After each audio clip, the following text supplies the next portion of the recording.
Assalamualaikum warahmatullahi wabarakatuh. Pada kesempatan kali ini, saya akan mempresentasikan materi yang berjudul Telaah Pengembangan Kurikulum di Madrasah. Materi ini akan membahas mulai dari pengertian kurikulum, fungsi, prinsip-prinsipnya, hingga tantangan dan solusi dalam pengembangan kurikulum di madrasah. Semoga apa yang saya sampaikan nanti dapat menambah wawasan kita semua. Baik, untuk selanjutnya kita membahas tentang pengertian kurikulum. Secara sederhana, kurikulum adalah rencana pembelajaran. Artinya, kurikulum menjadi pedoman dalam proses pendidikan yang mencakup tujuan, materi, metode, hingga penilaian. Namun, kurikulum tidak hanya berupa dokumen, melainkan juga mencakup seluruh pengalaman belajar yang dialami peserta didik. Selain itu, kurikulum bersifat dinamis sehingga harus dikembangkan sesuai perkembangan zaman agar mampu membentuk siswa yang berpengetahuan, terampil, dan berkarakter baik. Kemudian, kita membahas tentang telaah kurikulum. Telaah kurikulum adalah proses mengkaji dan mengevaluasi kurikulum untuk melihat apakah sudah sesuai dengan kebutuhan siswa serta perkembangan zaman. Proses ini penting karena kurikulum tidak hanya dilihat sebagai dokumen, tetapi juga sebagai pelaksanaan pelajaran di lapangan. Melalui telaah kurikulum, kita dapat mengetahui apakah metode dan materi yang digunakan sudah relevan, efektif, dan mampu mendukung perkembangan peserta didik secara optimal. Kemudian kita membahas tentang kurikulum merdeka. Singkatnya, kurikulum merdeka itu adalah kurikulum yang lebih fleksibel dan berpusat pada siswa. Artinya, guru dan sekolahan punya kebebasan untuk membuat pembelajaran yang lebih kreatif dan tidak kaku supaya siswa bisa berkembang sesuai potensi masing-masing. Fungsinya ada 3 utamanya, yaitu membuat pembelajaran lebih fleksibel, membantu mengembangkan potensi siswa, dan tentunya meningkatkan kualitas pendidikan. Jadi intinya kurikulum merdeka ini membuat belajar lebih nyaman, seru, dan sesuai dengan kebutuhan. Selanjutnya, kita membahas fungsi kurikulum di madrasah. Yang pertama, kurikulum berfungsi sebagai pedoman pembelajaran. Jadi guru punya acuan yang jelas dalam mengajar supaya proses belajar lebih terarah. Yang kedua, kurikulum membentuk keseimbangan antara imtak dan iptek.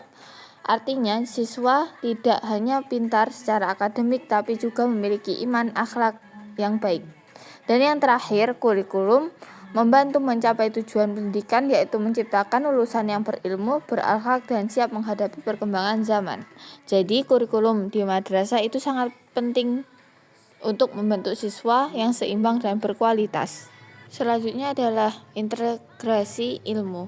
Jadi integrasi ilmu itu adalah penggabungan antara ilmu agama dan ilmu umum jadi satu. Kesatuan yang saling melengkapi. Tujuannya supaya siswa tidak hanya pintar secara akademik tapi juga punya iman dan akhlak yang baik. Dengan integrasi ini, siswa bisa menghubungkan ilmu yang dipelajari dengan kehidupan sehari-hari.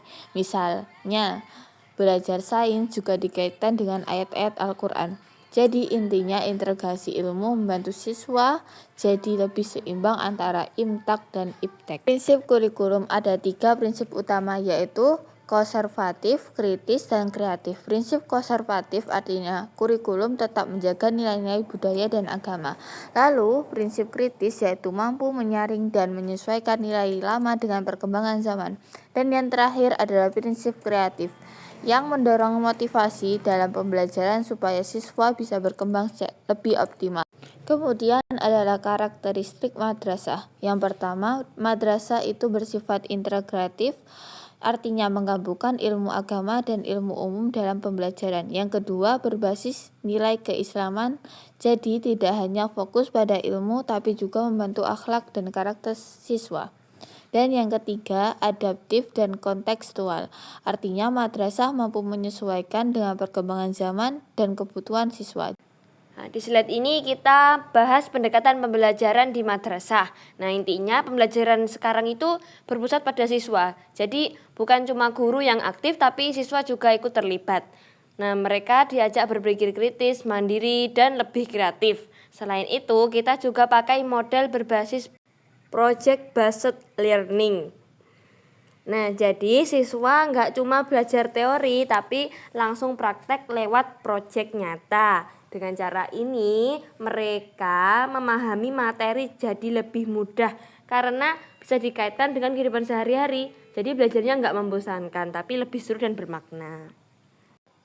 Jadi sederhananya pengembangan kurikulum ini adalah proses menyesuaikan kurikulum supaya tetap relevan dengan perkembangan zaman dan kebutuhan siswa.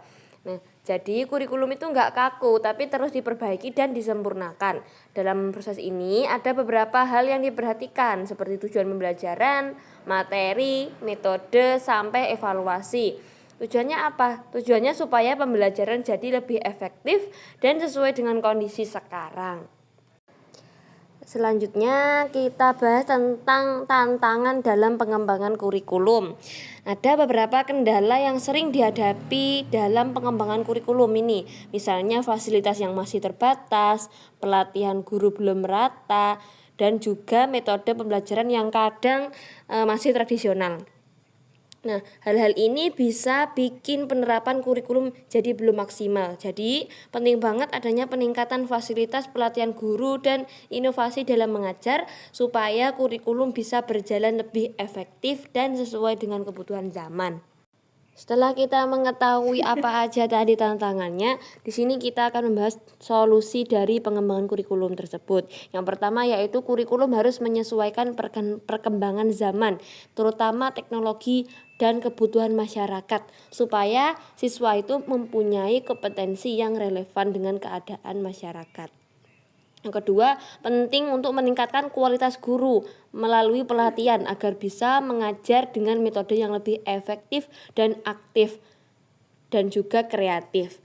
Dan yang terakhir yaitu kurikulum harus menekankan penguatan karakter pada peserta didik dalam kehidupan nyata. Jadi siswa nggak cuma paham teori tapi juga punya sikap dan keterampilan dalam kehidupan sehari-harinya. Nah, lantas apa peran guru dalam pengembangan kurikulum itu? Jadi guru itu nggak cuma mengajar, tapi juga jadi pembimbing dan teladan bagi siswa. Selain itu, guru berperan sebagai perencana pembelajaran, pelaksana kurikulum, dan juga evaluator. Artinya, guru ikut menyusun, menjalankan, sekaligus menilai keberhasilan pembelajaran. Yang paling penting itu, guru harus kreatif sebagai fasilitator, supaya siswa bisa berkembang dan siap menghadapi tantangan zaman. Dari poin-poin yang kami sampaikan pada bab pengembangan kurikulum di madrasah, dapat disimpulkan bahwa kurikulum madrasah ini merupakan pedoman utama dalam pendidikan yang mengintegrasikan ilmu agama dan ilmu umum secara seimbang. Pengembangannya harus adaptif terhadap perkembangan zaman dengan tetap menjaga nilai-nilai keislaman serta berlandaskan pada prinsip konservatif, kritis, dan kreatif. Keberhasilan kurikulum sangat bergantung pada peran guru, metode pembelajaran yang inovatif, serta evaluasi berkelanjutan, sehingga mampu menghasilkan peserta didik yang unggul dalam imtak dan iptek. Terima kasih untuk perhatiannya. Jadilah guru yang bukan hanya mengajar tapi menginspirasi karena masa depan generasi ada di atas tanganmu. Nun wa qalam wa mayasturun. Wassalamualaikum warahmatullahi wabarakatuh.